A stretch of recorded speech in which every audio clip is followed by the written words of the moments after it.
Meus irmãos e minhas irmãs, queridos todos no Senhor,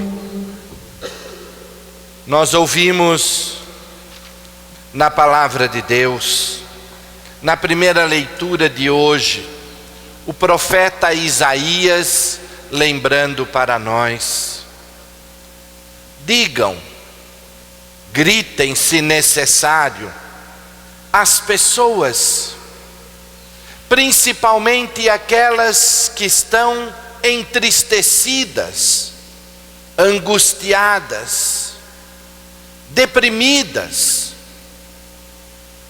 Digam, criai ânimo, restaure em vocês a esperança, não se deixem dominar por tudo aquilo que nos cerca, aquilo que vai invadindo o nosso coração. Encham a vida de alegria, não tenham medo. Meus irmãos e minhas irmãs, quantas pessoas angustiadas, quantas pessoas atormentadas, quanta tristeza, quanta gente deprimida, perdendo o sentido de viver. Ontem eu lembrava, na celebração que fiz, uma ocasião eu estava conversando com uma pessoa que estava com uma depressão profunda, e ela estava sentada no sofá, e eu à sua frente, estávamos conversando, e eu dizendo para a pessoa sobre o ânimo que nós não podemos perder. E à nossa frente, entre nós, estava o chinelo dela, e o chinelo estava virado. Ela olhava para o chinelo, e num determinado momento, ela disse assim: padre, o senhor sabe o que eu sinto? O senhor está vendo este chinelo? Ele está virado. Eu quero levantar para desvirá-lo, mas não tenho forças, não consigo. Quanta gente sofre com tudo isso, quanta depressão. E meus irmãos e minhas irmãs, que doença é essa? Quanta falta de sentido para continuar vivendo. Quanta coisa o mundo vai injetando dentro do nosso coração para roubar este ânimo que o Espírito coloca em nós, vai esvaziando a nossa vida, e nós tentamos nos agarrar em coisas que o mundo nos apresenta e nos sentimos ainda mais fracos. E o profeta vai dizer: digam às pessoas deprimidas, criai ânimo, não tenham medo. Vejam, o nosso Deus traz a vingança contra esta situação ameaçadora à nossa vida, de um mundo que não se deixa reger pelo projeto de Deus, mas que tenta ser referência para si mesmo. O homem com os seus devaneios quer criar um mundo à revelia do projeto de Deus. E a vingança de Deus vem, mas a vingança de Deus não é trazida por uma espada que fere profundamente, não vem com uma guerra instaurada, e nem com um castigo demasiado. A vingança de Deus, a recompensa vem pela força do seu amor, da sua misericórdia. A vingança de Deus é a salvação que Ele garante a todos nós. Não é a destruição, não é um julgamento impiedoso. O seu coração é misericordioso e nos acolhe sempre. A vingança é essa. E por isso o profeta nos convida a encher a nossa vida de ânimo, de esperança, porque Deus nos cobre com a força do seu amor. Ele vem, e Ele vem para nos salvar. Ele não vem para destruir. Não vai descer fogo do céu para derreter os ímpios, os malvados, os pecadores. Ele veio para carregar na cruz os nossos pecados, para nos restaurar, para nos fortalecer, para nos encher da sua graça. E é preciso, meus irmãos, que os nossos olhos se abram e não fiquemos na cegueira de quem não é capaz de perceber a ação de Deus em nosso favor. O surdo vai ouvir, o coxo andar. Não ficaremos mais na paralisia. Ele solta a nossa língua, para que, vencido o medo, possamos proclamar as maravilhas de Deus em nosso favor. Como Deus nos ama, meus irmãos, e como nós precisamos nos envolver na força do seu amor. Isso é que devolve para nós o sentido da nossa existência. Não é este barulho que o mundo nos apresenta, porque isso nos sufoca.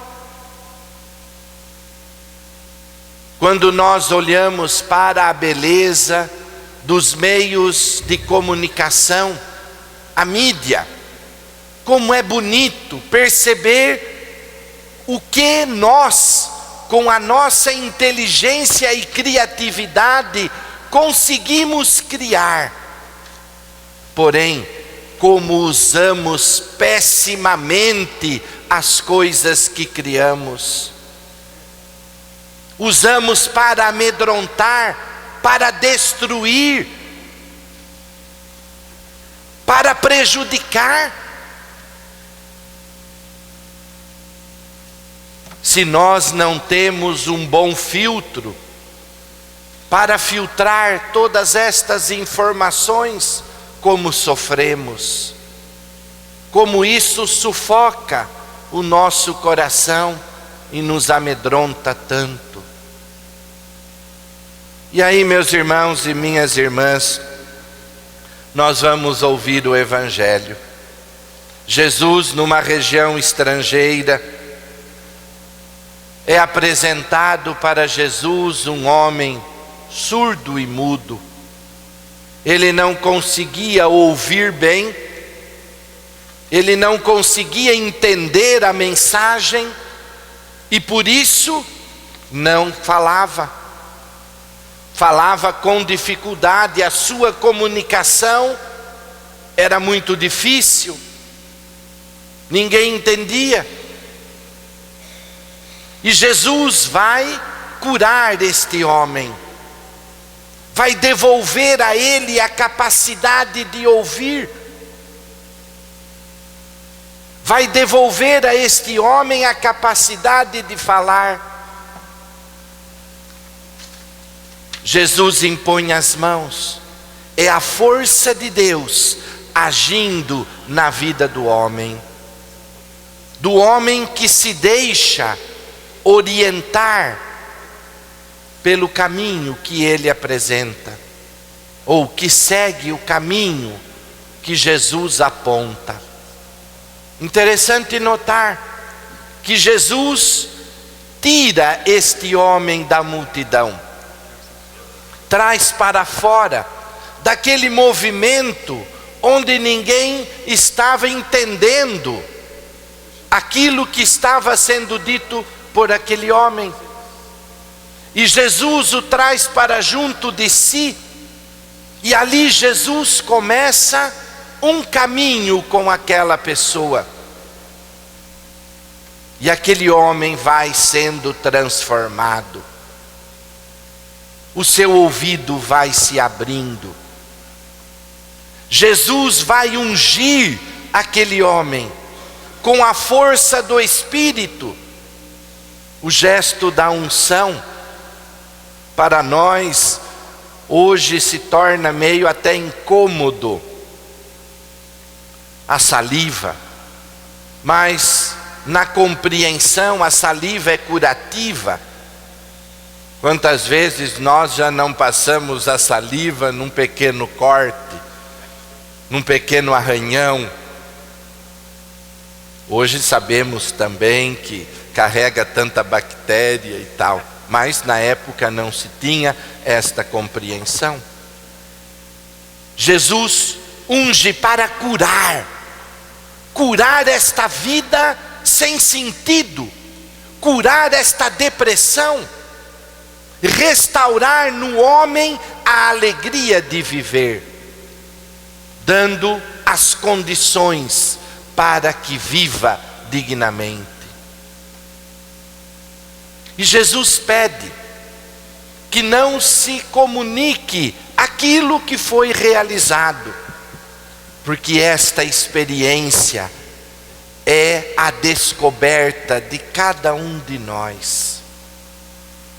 É o processo que cada um faz na medida em que se aproxima de Jesus. Ele vai curando a nossa surdez, para que entendamos melhor aquilo que Deus tem a nos dizer. É preciso ouvir a palavra, deixar esta palavra cair em nosso coração, como a semente que cai em terra boa, cresce e frutifica. Porém, o terreno precisa ser bem preparado, e isso compete a cada um de nós. Trabalhar o coração e deixar a palavra de Deus nos orientar. É assim, meus irmãos, que nós vamos vendo que Deus continua realizando coisas boas em nosso favor. Aquilo que foi dito ao término da criação. Vocês lembram quando Deus terminou a sua obra e lançou o olhar sobre tudo aquilo que havia sido criado, fruto do seu amor para conosco, porque tudo nos foi entregue. Lembram o que foi dito? Tudo é bom e muito bom. Deus viu que tudo aquilo que havia sido criado era bom e muito bom. É para nós, é para a nossa alegria, é para garantir a nossa felicidade. Por que atormentar o nosso coração? E Jesus, no Evangelho, vai deixar para nós na boca daqueles que viram o que foi realizado: Ele tem feito bem todas as coisas. Deus continua fazendo o bem, aquilo que é bom para nós, para nós. E Ele quer ver a realização do homem e da mulher, porque nisso está a sua glória. Que Deus nos abençoe, meus irmãos e minhas irmãs, e que nós saibamos viver como Ele nos ensina. Não vamos fazer acepção de pessoas, nem de classes, nem de nada. Vamos ser capazes de transpor os nossos limites que geram acepção, divisões entre nós, exclusões, às vezes exclusões profundas. Vamos transpor na força do Espírito, para que sejamos capazes de perceber em cada pessoa, não o pobre, nem o rico, nem o pecador, nem o santo, mas o irmão. O irmão. Como Deus nos vê, seus filhos, e amá-los como Ele nos ama. Isso nos cura. Cura o coração ferido, cura a nossa surdez, solta a nossa língua. Deixemos Jesus tocar em nossa vida. O ouvido, a língua, o coração, aquele lugar que precisa ser tocado para ser transformado, para que assim possamos viver na alegria de quem sabe reconhecer a ação de Deus entre nós. Que Deus nos abençoe e que a certeza da fé conduza a nossa vida, para que um dia todos nós, na alegria da casa do Pai, possamos gozar da vida eterna. Que assim seja. Amém.